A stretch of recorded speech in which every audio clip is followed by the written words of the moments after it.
You have reinvented yourself in multiple countries, and that is so inspiring. I work for the Hilton International, Marriott, Intercontinental. I have fallen in love with the city because the historic, I love the Baroque architecture, the historic homes. 6 months. He built the house in 6 months. You know, I can talk to almost everybody. And I like to have people coming over to my house. And then you start talking to them. It's more personal.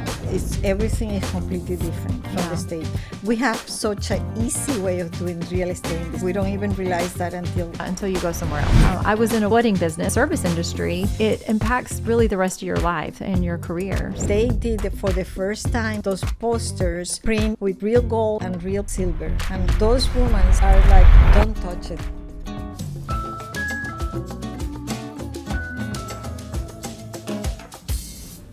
Welcome to the Passport Jane podcast. I get asked all the time, how did I end up with the Passport Jane podcast? And it's easy. I started traveling, looking at real estate, starting to explore other countries, meeting other real estate agents. But what I found is I met amazing people. I met amazing, especially women who were on a journey, women who had made the leap of faith to move overseas. And what I was so impressed with their stories, not only did they take the leap to move overseas, but when they got settled, they did amazing things. They started businesses. They started second careers. They wrote books. They became artists. They became photojournalists. They became war correspondents. They started living their most amazing lives. And not only did they do that, they did that in another country. I found their stories so interesting that I wanted to share those. So it's a little bit of the journey that I want to share with you, the stories of amazing women who have made the leap of faith and are living amazing, adventurous lives. Sometimes it's their second act in life and they're doing it in another country. So Zia, thank you so much for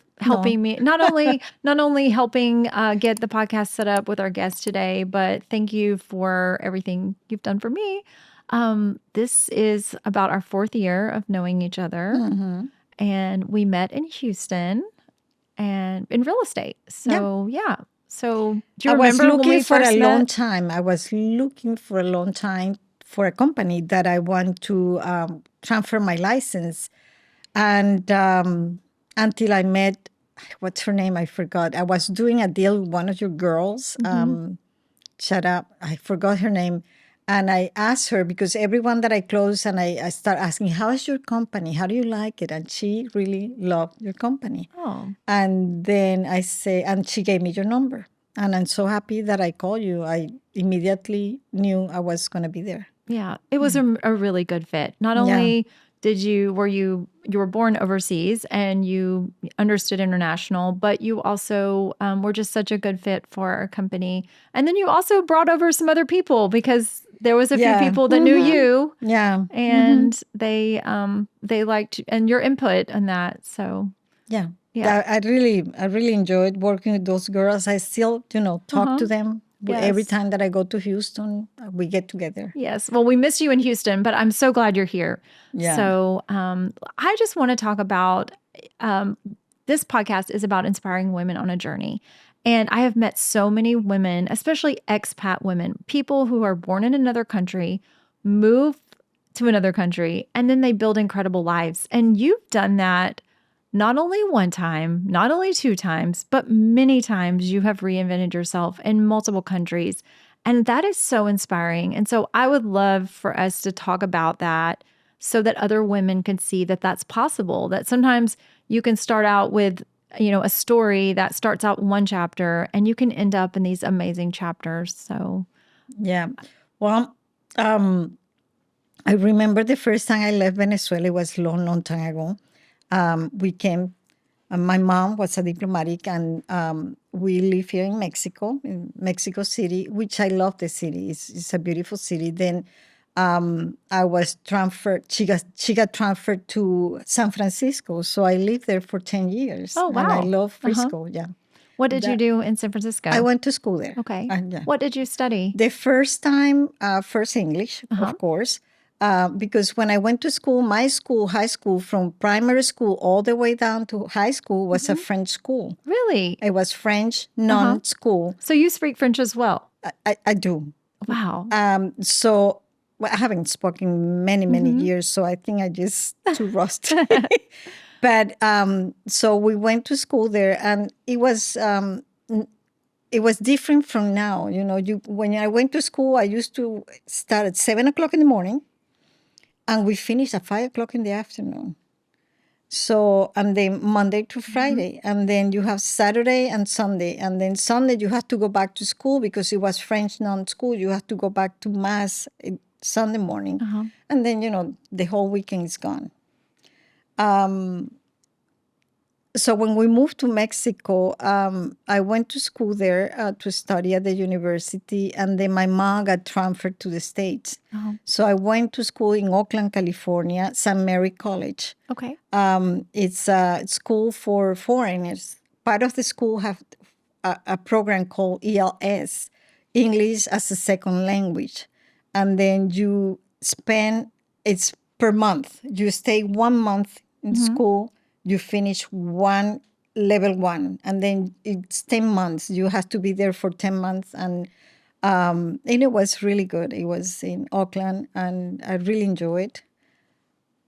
Then I have lived in California, in Florida, Connecticut, which I love Connecticut. I love it.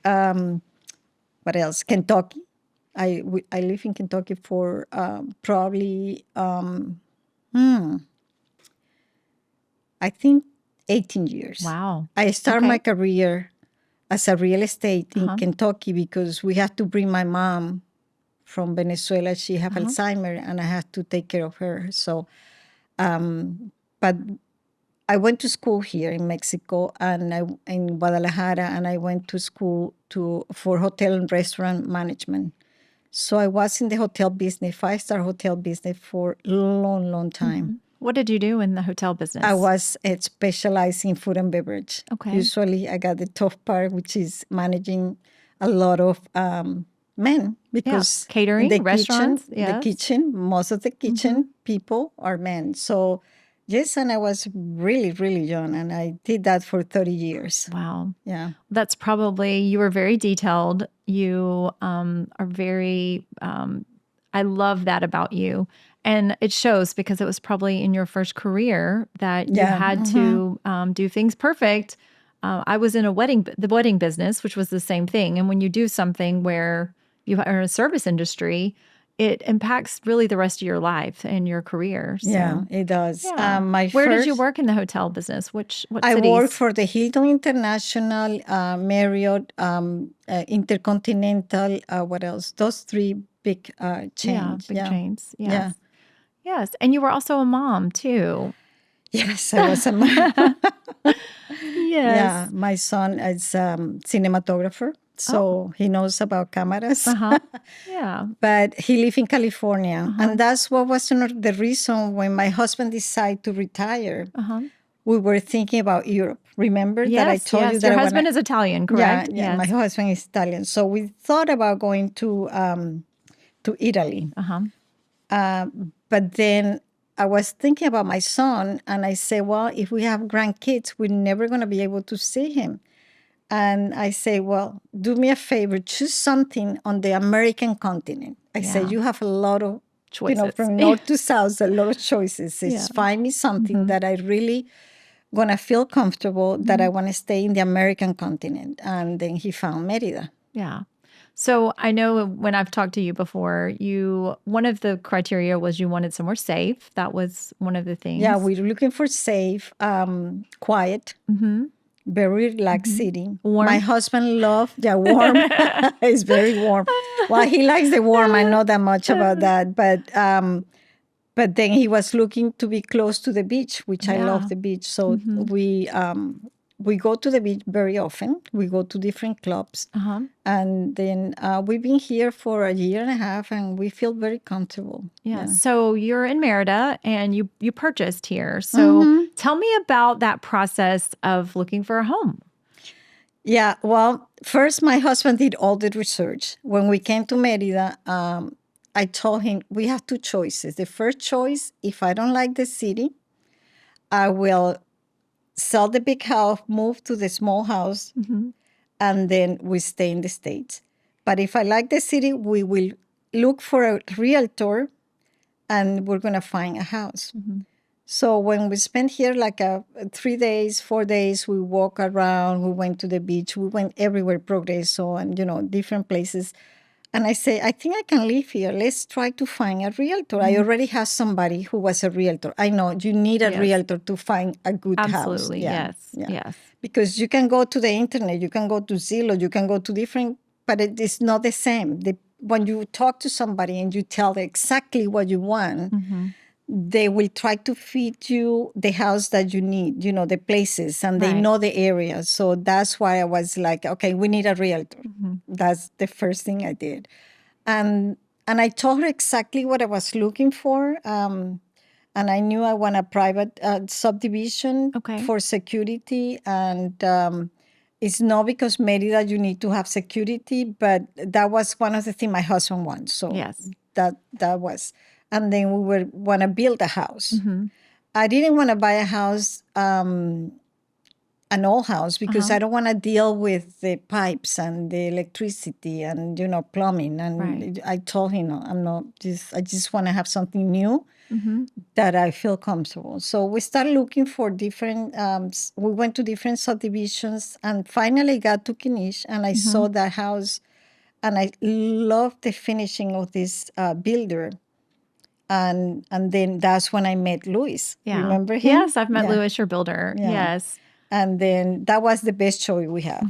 I love your house. It is it's 4-bedroom with a swimming pool. And now you have solar panels. Yeah. And it's in the gated community with a clubhouse. There's a guard at the front. There's paddleball courts, which is pickleball here, paddleball. And I then don't know a the swimming difference pool. between one of the other. I think they're the same. In the U.S., they say pickleball. Here, it's paddleball. It's very popular here. All of the condos, all of the Everybody developments. does that, but Yes. I don't have any idea. I mean, I know tennis, and that's it. Yes. I don't know the So difference between. it's very one and- popular, but they have them, and I see them around, and it's a popular selling point. Everybody does that. And a playground. And so They have a gym and place for the kids, and they have for wedding, and they have the bar if you want to do a small gathering with people, and it is really nice. Yeah, I love your subdivision. And they're still building. There's new construction homes there, so you can still. tour, and I love that too. So you you found a house, you picked a builder. I know you looked at several builders, and you narrowed it down to a builder. Yeah. And then was it already in progress, or did they start? No, we start from zero. Okay. And I remember Luis used to send us a picture of every week of the development of the house with he got one of those, what do you call? A drone? A drone. So he will drive the drone and just start to send us every week. We talk every week. And then it was very detailed and it was really good. It was excellent because we had to choose the colors and, like the kitchen, the room, the bathrooms and everything that Did you choose those materials remotely, or did you come in and look at a showroom? We came 4 times. 4 times, okay. During the process of the 6 months. He built the house in 6 months. We came 4 times. That's very fast for a custom build. Okay. And then every time that is a new face, we used to come during the weekend, and then we go and see, what they're doing and take pictures. And it was really good. It was excellent. And I was really impressed with him. So I know you highly recommend him, and I've met him several times. And it's a very, very reputable and inviting. Young people. Oh my God. They are young people and they work really well. And one of the things that I really like about it, and that's why probably I recommend him, is because anytime that I have an issue, even though I already passed the year of home warranty, I call him and he answered my phone call. Hi, CEO, how can I help you? And then he will help me or fix anything that I need with no problem whatsoever. So that's very, nobody does that for you. No, it's a really good customer service. So tell me let's talk about Merida, the city. So I have fallen in love with the city because of the historic. I love the Baroque architecture, the historic homes. Oh my gosh, the Centro historic homes that are so hidden, and then you open them. It's just amazing. When you open those doors, remember that hotel? Oh my God! Oh my gosh, one of the most beautiful hotels I've ever seen in my life is in Merida. I feel. Yeah. And then you have condos, you have high rises, single family. And what I love is the quality. And compared to the US, you can get so much more for your money. You know, a that's true. penthouse in US might be several million. And here you can get penthouse, top floor with a pool, you know, at the same price as maybe, a smaller condo in a high rise in the US. So I love that. And then the city is a big city. It's a real city. And there's people, there's universities, 4 universities. There's They young have people. a lot of universities. They have theaters. They have, let me see. I got my list here. Okay. There is, and the centro, you have the cathedral, you have restaurants, bars, and a lot of things to do in the downtown Merida. You have the Museo Maya. You haven't been there. It's No, I haven't been beautiful. there. Just you can spend at least 2 What is it? hours in the Museo Maya. Oh, it's a museum? It's a museum, Okay. yeah. It's a Maya museum, which you can see the history of the Mayan people, and it's beautiful. I mean, you can spend like 2 hours or more than that inside the museum. You have markets. You can go to different markets. You have fresh food markets. You have like 4 or 5 different type of markets. Plaza Santa Lucia. That was the first time when we came here. We went to Plaza Santa Lucia on Thursday night. They do have, in the plaza, they have all over around restaurants are really nice. Maybe we can go there. They're really nice restaurants from Argentinian, French, from Mexico.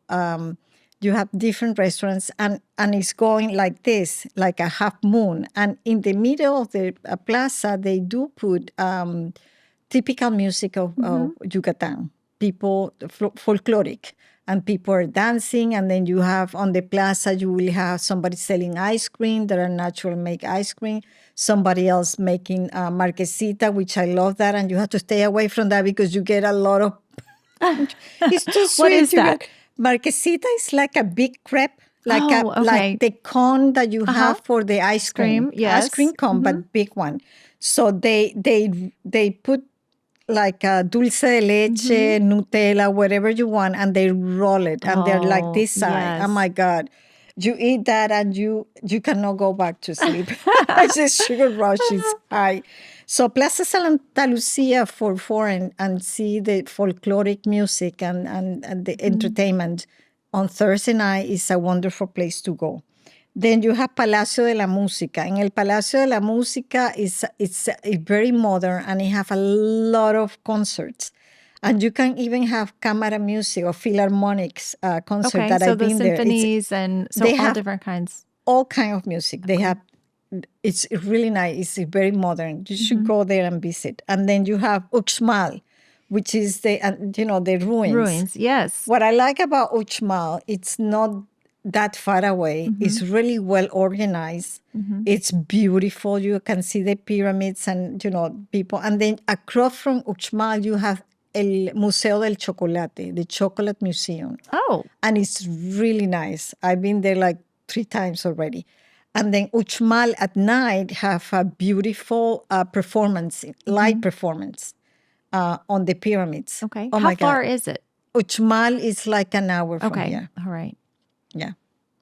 It's like... So we went to the Cenotes at the Haciendas. Well, the so tell us about the Hacienda. The cenote was Mucuche. Yes. La Hacienda Mucuche, which I like it. I really like it. And the restaurant was good. Oh, the restaurant. The food was fantastic. The food was good. Yeah. The cenotes are beautiful. Yeah. You can float. So there's several cenotes. There's the bigger, larger ones that you can jump in and float. And then you can float through the natural, and the cenote is a natural cavern. Yeah. And they're beautiful, and the pictures are gorgeous. And it was a working hacienda, so they made rope. And so can you tell me a little bit about that, the history with the rope making? Well, yeah, Merida during the colonial time was very famous because they make that, what is the name of that?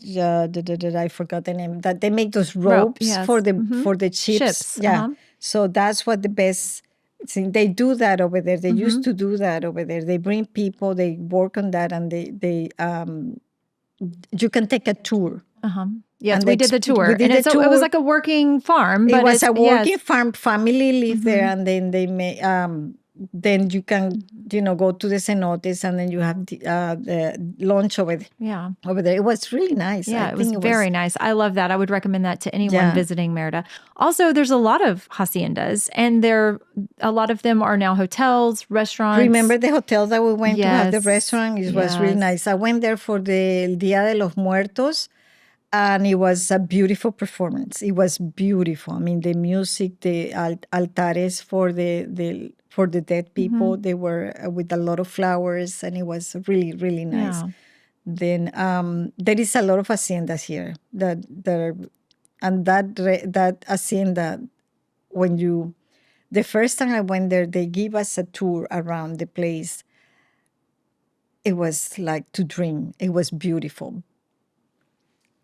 The rooms over there are so quiet, and it's like a retreat, Yes. Beautiful. Yes. Yeah. What's the name of that one? Do you remember that one? God, I don't remember. It's we'll put it in the show notes for people that can go, because it is a ressront, it is a hotel, and we went to the dinner there. Yeah, so we went to dinner beautiful. there, but the hotel is, if you go early, you can ask them to give you a tour of the property, and it's beautiful. Really, really, really nice. Yeah. What else? What are restaurants? What else? We've been to some amazing restaurants. Oh yeah, they have good restaurants. Yes, international food too. It's an amazing food scene here. Yeah, they have good restaurants here. Then you have like a lot of mall here. There is one big one called Galleria, like in Houston. Yeah. But they have in the middle of that shopping mall, they have a ice rink. Oh, okay. So kids are learning how, and they teach the kids how to ice skate. Ice skate. Okay, that I did not know. And let me tell you, the best chocolate that I have tried here in Merida, there is a store right there behind that area. After you pass the ice rink, there is on the left, there is a place that make the most beautiful chocolate, and to drink that chocolate, it's like they do the way they French do it, and it's really good. So they make it fresh with the chocolate shavings and the milk, and yes. Okay, we're gonna have to go there. I'm a chocolate person, so and you bought me some. I think that's where you bought me chocolate from. Usually you brought when me I go a gift. Every time that I go out to a friend's house, or when I go to Houston, I go and buy all kinds of chocolate, bring it to everybody chocolate. Yes. They're really good. Yes. I love that about Merida, because there's a lot of chocolatiers. That's the store for the Museo de Chocolate. Okay. So they make the chocolates over there, and they have that store right there, and it's really nice. Yeah. And there's all the American stores and European stores is there. Zara is there. You have all of the stores that we're used to in the United States, which is I like that when you come here that you can see things familiar. Not that I would want to go there. I mean, I could do that at home, but I like it that you still have that. You have your Costco's, your Sam's, your Walmarts. Restaurants, hotels. Yes. You have everything. Last night I looked for Uber Eats, and I was trying to avoid all of the things that we have at home, like Chili's and Kentucky Fried Chicken and all the things. I was like, no, I don't want that. But I was surprised that it was all there. And actually, I love about here as well that Uber is very popular, and Uber Eats as well. So you have all the conveniences, because it is a very large city. Like when I go, 2 weeks ago, I went with my friend to the cantinas. Me and her. We decide to take Uber, because every time that I go out with my friends, we take Uber, because I say, I'm not going to drive and drink, because here is very only one drink, and that's it. You cannot drink more than one. Okay. You get in trouble. So we take Uber, and it's very safe. I mean, me and my friends, and we went to the cantina. We went to different cantina, and it was fun. That's one of the things the group should do. Okay. So tell me, this is another thing. You have made a lot of friends here, and I love that because you have a community of people that you've gotten to know. So tell me about how you got to meet expats and other people from all over the world and locals, and tell me about the places you've gone and the friends you've made. Well, I can talk to almost everybody. I don't have any problem talking. And I like to have people coming over to my house, because that's the best way to, when you bring people to your house and then you start talking to them, you actually get more of what the people are. So more of the life and the stories behind every person. It's more personal. So I met, I met this couple from Lebanon. Uh-huh.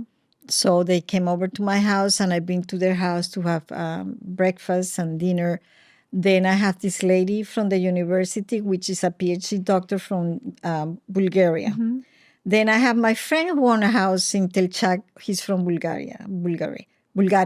And then we go there to go to the beach. And then, so you start making, meeting people from different backgrounds. And then you have a lot of people from Mexico City here that are, that they just decide to retire here in Merida from all over the country. I have met people from Czech Republic. I met one guy who make what is that? He's Slovenian. Slovenian is. Yes. Yeah. So you name it. I have met a lot of people. Yeah. And there's a lot of Americans here as yeah. well. I met Yaya because I was looking for somebody to take care of Mike and Lucy when I had to travel. And when I met her, I really fell in love with her. Mike and Lucy are your dogs. Yeah. Mike and Lucy are my babies. Yeah, so my babies that I love. So you were looking for someone to care for your dogs while you traveled. Yeah. Okay. And I found Yaya. Yeah. And she's really nice. I think she's from California, but when she transferred here, you're going to meet her. She came from Washington, D.C. Okay. So she's really nice. She have a pet resort. What else? And then you start meeting people. You introduced me to the pizza maker from Naples. Oh, Barrio Napoli. That's best the pizza best I've pizza. ever had. Yeah, that was, the salad and the pizza of Barrio Napoli. Yeah, Luigi and Maria. Mari is from here, from Merida. And Luigi is from Napoli, Italy. You can see him. He's really Napolitano. Yes. So they met in London, and then they got married, and they came to Merida. And he is being such a successful. The restaurant was so busy when we were there. And actually, we've tried to go multiple times, and it was like just too busy. 4 hours waiting. But one time we got very lucky and got, the pizza was amazing. What I usually do, I go earlier. And then when we go like around before 7 o'clock, you can find a table. But after that, impossible. Yes. Then we met another couple from another part of Italy who have a small tapas restaurant. Okay. She is from Ciudad de Mexico, and he is from, I think he's from not Treviso, but close to Treviso. And he got this tapa place that we go sometimes and, have a wine and tapas. It's tiny, teeny place. So just start meeting people. Yeah. You introduced me to a couple, one's an artist at an event. Oh, yeah, Fernando and then David. He's doing wonderful. He's a wonderful artist. I like him a lot. So I love that. There's a lot of, music, art, and there's a lot of expats here. People that are here working and then retiring. At the market, you've introduced us to several people. Yeah. There is the lady. The lady from Austria. Yes. She's married to, she's a chocolatier, and she is married to a guy from Germany. They have a dog called Frida. Then the guy from Slovakia is next to him. Then my friend that is from America that have the farm, Emily. She has fresh food. Yeah, fresh food. Yeah, she makes fresh food, and that's a really interesting business. So she does delivery, and she does catering and healthy fresh food. Yes. And then there is another one. What else? The farm that does the cheese. The farm, the lady with the cheese. she is wonderful. Yes, she's wonderful. And their farm is outside of town. Is that right? A little bit? It's in Motul. Can you go visit the farm, or do they just bring it to the market? They bring everything to the market. I don't know if you can. I never asked that question. I should ask that question. Okay. Well, we're going Saturday, so I can't wait to go to the market. Yeah, the market is good. I always buy cheese from here and then go to my house and get the cheese, the bread. I make Tony to make bread, cheese, and wine. Those are my favorite food. Yeah. So let's talk about your move here. You are a real estate agent in the U.S. and you're licensed in Texas. And then now you and Tony have started your real estate company here in Merida. So tell us about that. Yeah, we start something. Our website is discovermexicohomes.com. We're trying to let people know that when we went through, we have to move all our furniture from the state to here. We found a great guy to do that. So we found insurance, we found a lawyer. So we had that information for people who wants to move over here and see. It wasn't that difficult, but you had to research a lot. And you need a guide. And if you have somebody who's already done it themselves, so. And we have the lawyer who does the immigration and, they go through the whole, we try to go. Before I hired a lawyer, we went to Houston and we were trying to get the Mexican consulate for, to ask for an appointment. We went there like 3 times. We tried the website. We couldn't do it. So finally I said to my husband, we need to hire a lawyer. We hired this lawyer and it was amazing. She found the appointment for us. Okay. She did everything. And it wasn't that expensive. And I was... Very they did a good that, job. Yes. And you also got driver's license here. Yeah. You have, so the lawyer helped you with everything from buying the home, setting up things, immigration, things like that as well. Yeah. Yes. They do, because we are foreign, we do have, it's different. Yes. When you're Mexican or foreign to buy a house here, they help you with that. They help you even with the immigration appointment. Okay. They wait for, they go with you? Well, they go first, make the line for you. You pay somebody, they do the line, and then you come back at 8:00, and then you stay on the line. And I was for number 2. Oh, wow. Okay. That's amazing. That's really good service. Yeah, it is wonderful service because she said, well, some people start at 5:00 in the morning. I say, lady, I'm not going to be there at 5:00 in the morning. Forget it. So there is any way I can help. If somebody can help me to do the appointment, I'm willing to pay. I don't mind. So this young guy told me, yes, I can do that for you. And I say, okay, good. Wait for me. Just be there at 5 and I come back at 8. And then, because they open at 9:00. Yeah. So it was good. It was so good. you and Tony help people who are going to move here. You help them with the process. You will also help them if they need real estate, real estate if they need to get settled, and you will show them the city and help as well. I call you a real estate concierge. It's like combining the service business with the food and beverage and combining that with real estate. And so I love that I can send a client or even another real estate agent and to connect with you, because you also work with other agents in the United States or wherever for referrals. So if an agent sends you a client, you will give them the referral part. Yeah. Yes, which is amazing to have such a person here that has gone through the process and that knows everything and is willing to help another real estate agent. And getting better. It's been a year and a half, almost 2 years. That at the beginning, it was kind of hard for me to understand the system because it's different. As I tell you, it was so hard to find. You find the house and then for somebody to answer you or going, the first thing they ask you, are you a real estate agent? Because I don't want to work with a real estate agent. I go like, okay. Yeah. Yes. I know. Yeah. You have to learn and to build the trust and rapport. Yeah. And so, yes, it is. And you really need a real estate agent to navigate the city. Yeah. Because sometimes people buy houses here and they don't know that they've been... it's not, they might lose their money. Yes. So, and I recommend that anytime in a foreign country, always in a foreign country, you need to know somebody who's reputable. And, one of my rules with them is I love a family that lives in that city, who's been building for years, that has multiple projects. They're from that country. Everybody knows them. And those usually are the ones that you can trust. The people who are coming in from all over and are just building things or trying to sell things, you really have to build a network of people you trust. And I think globally, it's so important to have that because you are doing business in another country. Yeah. And then you have to know the rules and regulations and the laws and everything, because everything is completely different from the state. We have such an easy way of doing real estate in the States that we don't even realize that until you go somewhere else. To go somewhere else. Yeah, that's true. So you and Tony have built this real estate company here. You help clients. You help clients directly. So they can contact you directly if they want to look at property, or if they're working with an agent, you will also work with agents in the States for referral if they send a client as well. So, and actually willing to pay 50% of my commission because that's the way. Oh, that's an amazing referral. So yes, so contact Zio if you would like to refer a client. Especially when you know that you have the experience and you're honest. That's the difference. Honesty is one of the things that can help you a lot because selling is easy. But to be honest and try Yeah. not to rip off people, that's not that easy. Yeah. Yeah. You Yeah, have it's to rare. be. Mhm. So, Zia, there's another talent you have. Not only are you a real estate agent, you've worked in the service industry, you lived in multiple places, you're an artist.